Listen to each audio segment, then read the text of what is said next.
아, 여러분, 옛날에 청해 해병대에서 일어난 일이에요. 참, 그때 한 대령이 권력을 잘못 써서 큰 화를 입었지요. 글쎄, 그 시작은 3개월 전으로 거슬러 올라가요. 김준호 준장이 훈련 사고로 부상당해 갑자기 세상을 떠났어요. 그는 정말 공정하고 합리적인 분이셔서 모든 부대원이 신뢰하던 분이었어요. 아, 회의실에 무거운 침묵이 흘렀지요. 장교들 얼굴에 걱정이 가득했어요. 새 지휘관이 올 때까지 어떻게 하지요? 한 소령이 걱정스럽게 물었어요. 다른 소령이 한숨 쉬며 국방부에서 곧 후임자를 보내겠다고 했어요. 바로 그때 문이 열리고 박태식 대령이 당당히 들어왔어요. 그의 눈에 야망이 번뜩였지요. 여러분 걱정 마세요. 박태식이 회의실을 둘러보며 말했어요. 임시로 제가 부대를 지휘하겠어요. 한 소령이 조심스럽게 공식 절차가 있지 않나 물었어요. 하지만 박태식은 비상 상황이라며 부대 안정이 우선이라고 단호히 말했어요. 회의실이 얼어붙었어요. 아무도 더 말하지 못했지요. 박태식은 속으로 미소 지었어요. 첫 주는 조용했지만 둘째 주부터 변화가 시작됐어요. 새벽 5시에 기상 나팔이 일찍 울렸어요. 병사들이 당황하며 뛰어나왔지요. 모든 부대원 집합, 박태식이 훈련장에서 고함쳤어요. 오늘부터 훈련 강도를 높인다고 했어요. 한 중령이 급작스럽지 않나 조심스럽게 물었어요. 박태식은 해병대가 언제부터 나약해졌냐며 강해져야 한다고 소리쳤어요. 훈련이 저녁 9시까지 이어졌어요. 병사들이 지쳐 쓰러져 갔지요. 박상병이 동료에게 이러다 사고 나는 거 아니냐고 작은 목소리로 말했어요. 김상병이 조용히 하라고 했지요. 예전엔 이렇지 않았는데 이상병이 한숨 쉬며 중얼거렸어요. 며칠 후 식당에서 문제가 드러났어요. 김일병이 김치를 보여주며 냄새를 맡아보라고 했어요. 완전히 상했네. 최일병이 얼굴 찌푸리며 말했어요. 먹어야지. 다른 게 없는데. 고기는 어디 갔지? 분명 들어왔는데 장교 식당에서 다 쓴 거 아니야? 실제로 장교 식당은 풍성했지만 병사들 몫은 불투명해졌어요. 박태식 사무실에서 참모가 보고서 확인해 달라고 했어요. 박태식이 내용을 바꿔버렸지요. 부대 상황 안정적, 병사 사기 양호, 훈련 성과 탁월이라고. 참모가 실제와 다르다고 하자 박태식이 차갑게 내가 확인한 내용이라고 했어요. 가장 심각한 건 징벌 방식이었어요. 정의등병이 훈련 중 넘어지자 박태식이 바보 같은 놈이라며 소리쳤어요. 팔굽혀펴기 200개 지금 당장. 체중사가 심하다고 하자 이 정도도 못 견디면 어떻게 전투하냐고 했어요. 부대 분위기가 악화됐어요. 병사들이 언제까지 이렇게 해야 하냐고 한숨 쉬었어요. 참자, 곧 새 지휘관이 올 거야. 그때까지 버틸 수 있을까? 버텨야지. 병사들은 박태식의 권력 남용이 시작일 뿐인 줄 몰랐어요. 한 달 지나자 모든 결정권이 박태식에게 집중됐어요. 외박 신청도 직접 검토한다고 했지요. 소령이 필요 없지 않나 물었지만 당연하다고 했어요. 외박이 거의 안 나갔어요. 병사들 불만이 쌓였지요. 더 심각하게 군납 업체와 수상한 거래를 시작했어요. 밤에 사무실에서 전화로 계약 금액 30% 올려 처리하라고 했어요. 업체 대표가 문제되지 않냐 물었지만 내가 처리할 수 있다고 자신만만했어요. 새 장비가 들어왔지만 대부분 불량이었어요. 소총이 고장나기 시작했지요. 박상병이 또 고장났다고 한숨 쉬었어요. 김상병도 마찬가지라고 짜증냈어요. 식재료 빼돌리기도 본격화됐어요. 좋은 고기와 채소가 밤에 몰래 나갔지요. 이일병이 창고 확인하다 고기가 없어졌다고 했어요. 밤에 트럭 소리 들었다는 증언이 늘었어요. 병사들 사이 불안이 커졌지만 용기 있는 몇이 증거 모으기 시작했어요. 최 병장이 후배에게 기록해둬야 한다고 했어요. 참고 기다려, 기회 올 거야. 그는 보급 장부 사진 찍어 보관했어요. 다른 병사들도 녹음 파일 남겼지요. 박태식의 폭정은 더 가혹해졌어요. 이등병이 구보 중 뒤처지자 멍청한 놈이라며 오리 걸음으로 운동장 10바퀴 돌리라고 했어요. 장교들도 불편했지만 말리지 못했지요. 식당 음식 질이 떨어졌어요. 상한 음식 먹고 배탈 나는 병사 늘었지요. 밥 냄새 이상하다고 하면서도 먹어야 했어요. 반면 장교 식당은 여전히 풍성했지요. 보고서도 박태식이 장악했어요. 참모가 훈련 보고서 가져오자 대폭 수정했어요. 더 긍정적으로 쓰라고. 실제로는 병사들이 힘들어하는데 강해지는 과정이라고 했어요. 더 이상 진실 말할 수 없는 분위기 됐지요. 부대 분위기 최악이었어요. 웃음 찾아보기 어려웠지요. 이러다 큰일 난다. 장비 엉망이고 먹을 것 제대로 없는데. 안전사고 날 가능성 높아졌지요. 하지만 용감한 병사들은 포기 안 했어요. 최 병장이 언젠가 써먹을 날 올 거라고 했지요. 박태식의 권위는 더 강화됐어요. 간부들 앞에서 내가 부대 책임지고 모든 결정 내린다고 오만하게 선언했어요. 장교들 불편했지만 반박 못했지요. 부대는 어두운 분위기에 잠겼어요.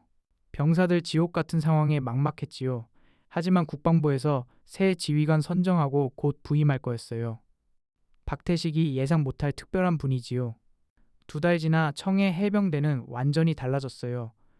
박태식 철권 통치 아래 모든 게 그의 뜻대로였지요. 국방부 공문 도착했어요. 신임 이임영 소장이 다음 주 부임한다고. 박태식 얼굴 일그러졌어요. 여자가 사령관이라니 말도 안 돼. 병사들 사이 희망 싹 텄어요. 새 사령관 오면 달라질까? 지금보단 나을 거야. 하지만 박태식은 이런 분위기 용납 안 했어요. 참모들 모아 여자가 사령관이라니.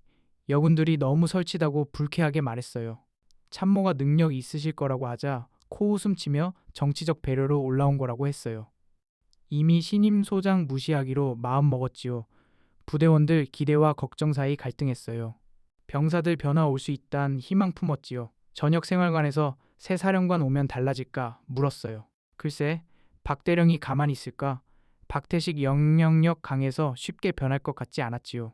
박태식은 권위 흔들릴까 더 강압적 됐어요. 훈련 강도 높아지고 사소한 실수에 가혹처벌 따랐지요. 새 사령관 와도 내가 실질적으로 운영한다고 고함쳤어요. 병사들 숨 죽였지만 마음속 변화 바람 있었지요. 한편 이영 소장은 부임 앞두고 자료 검토했어요. 명문대 졸업하고 변호사 시험 합격한 엘리트였지요. 능력으로 소장까지 올랐고 조직 개혁에 탁월했어요. 보고서에 이상한 점 많네요. 참모가 현실과 맞지 않는 부분 많다고 했어요. 부임일 다가오자 박태식 스트레스 극에 달했어요. 평소보다 예민했지요. 부임 당일 아침 일찍 나와 점검했어요. 오후 부임식 앞두고 긴장했지요.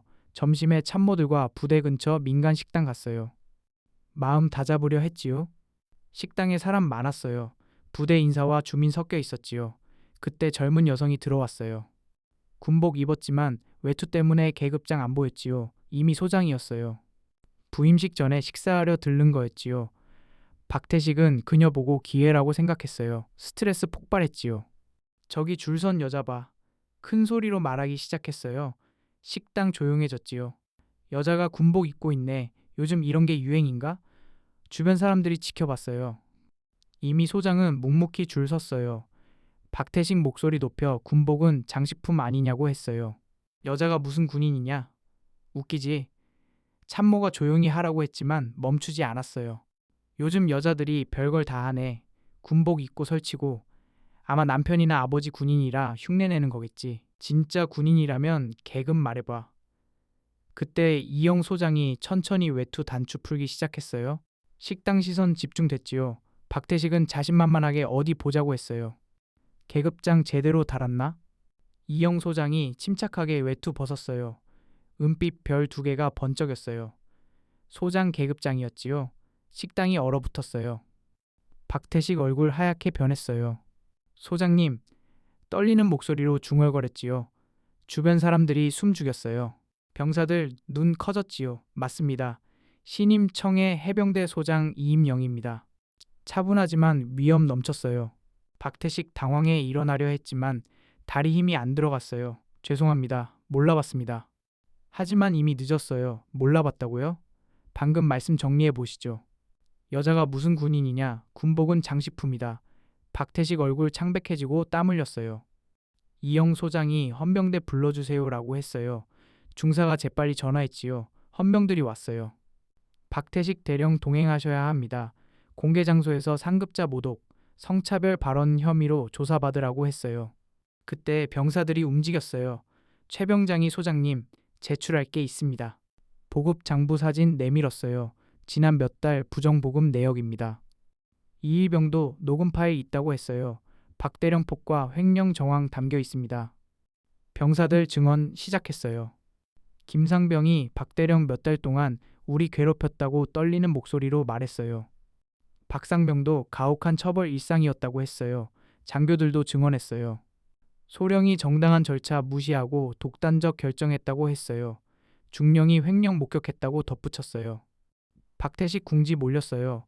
오해입니다. 부대를 위해 한 일이라고 부인했지만 소용없었어요. 이영 소장이 모든 증거 증언 수집해 조사기관 넘기겠다고 했어요. 공정하고 투명한 조사 될 거라고 박태식 권이 무너졌어요. 폭군이 초라한 죄인 됐지요.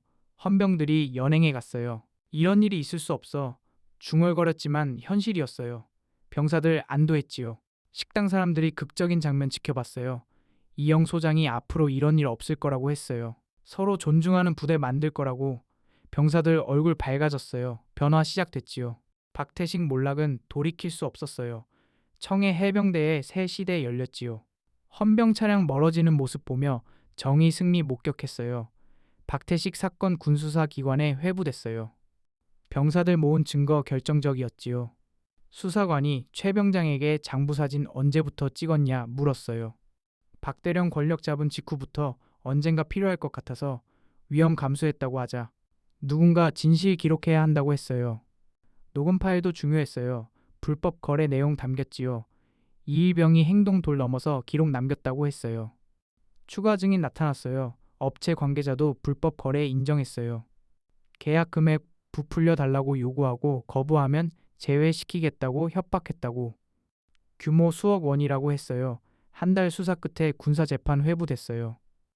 횡령, 직권남용, 부하대 등 혐의. 박태식 창백한 얼굴로 지켜봤어요. 최 병장이 증언으로 보급품 조작, 좋은 식재료 빼돌리고 상한 음식 줬다고 했어요. 매주 고기 절반 이상 사라지고 병사들 배탈 시달렸다고. 김상병이 가혹 처벌 증언했어요. 팔굽혀 펴기 200개 기본, 오리 걸음이나 새벽 청소 시켰다고. 소령이 독단 결정하고 반대하면 불이익 줬다고 했어요. 중령이 보고서 조작 강요했다고 했어요. 녹음 재생됐어요. 계약 30% 올려 처리하세요. 문제없이 넘어간 적 많다고. 변호사가 부대 위한다는 변론했지만 검찰이 개인 계좌 수억 원 설명하라고 반박했어요. 박태식이 부대 발전 위하고 가족 생각해달라고 눈물 흘렸지만 소용없었어요. 재판장 판결로 군인 명예 실추시킨 중대범죄, 부하 괴롭히고 국가재산 사적으로 이용 용서 못한다고. 계급 박탈, 징역 5년, 추징금 3억 원 선고했어요. 박태식 군생활 불명예 끝났지요. 재판 소식 부대에 전해지자 병사들 안도했어요. 정의 실현됐네. 새로운 시작이야. 우리가 모은 증거 소용이 있었구나. 청해 해병대에서 이영 소장 개혁 본격화됐어요. 투명하고 공정 운영 우선, 규정 철저 준수. 보급 내역 공개하고 병사들과 정기 소통, 보급 시스템 새로 도입됐어요. 모든 물품 정확 기록, 전산 시스템 실시간 입출고, 이제 투명성 확보됐다고. 훈련 방식 개선됐어요. 과도 강도 대신 효율성 중시. 힘들지만 합리적 의미 있는 훈련. 전문 교관 초빙하고 과학적 방법 사용. 이영 소장 정기 소통 시간 가졌어요. 개선 필요하면 말해주세요. 외박 절차 복잡하다고 하자 검토해 간소화. 생활관 시설 개선 필요하다고 하자 예산 확인해 우선 개선. 부대 분위기 달라졌어요. 웃음 돌아왔지요. 군대다운 군대 됐네. 포기 안 한 보람 있었어. 1년 흘렀어요. 완전히 새 모습으로 거듭났지요. 전국 모범 사례, 병사 만족도 향상. 식당 메뉴 좋고 천지 차이. 취사병들 보람 느껴요. 훈련장 최신 장비로 안전 효율적. 장비 걱정 없이 실력 늘어요. 소통 문화 매월 간담회, 자유 의견 제시. 주말 외박 시간 늘려달라고 하자 검토. 최 병장 신입들에게 우리 부대 특별, 서로 존중하고 성장하는 곳이라고. 어려운 시절 있었지만 포기 안 하고 극복했어. 이영 소장 리더십 인정받았어요. 진정한 군기는 두려움 아니고 신뢰에서 나온다. 존중하고 소통할 때 강한 조직. 국방부에서 확산시키겠다고. 변화 기념 행사 신뢰와 소통의 날. 1년 전 어려움 겪었지만 위기 우리 강하게 만들었고 여러분 용기가 변화 만들었다고. 다른 부대 지휘관 감탄. 서로 믿고 존중하는 문화 중요. 병사들 정말 변했다. 상상 못했던 일 우리가 해낸 거야. 포기 안 해서. 청해 해병대 성공군 전체 문화 개선 영향. 다른 부대들도 소통 존중 리더십 도입 모델 확산됐어요. 박태식 폭정으로 시작된 악몽이 더 나은 변화 씨앗 됐지요. 탐욕 위기지만 용기 노력으로 희망 미래 만들었어요. 서로 존중 소통하면 기적 일어난다는 교훈. 권력 잘못 사용 오만함 고통 주지만 정의 승리. 절망 상황에서도 포기 안 하고 진실 지킨 용기 덕분 변화 가능. 진정한 리더십 신뢰에서 나온다는 소중한 교훈. 아, 여러분, 이 이야기를 들으며 우리 삶에서도 서로 존중하고 소통하는 게 얼마나 중요한지 느껴보세요. 건강 잘 챙기시고 따뜻한 하루 되세요.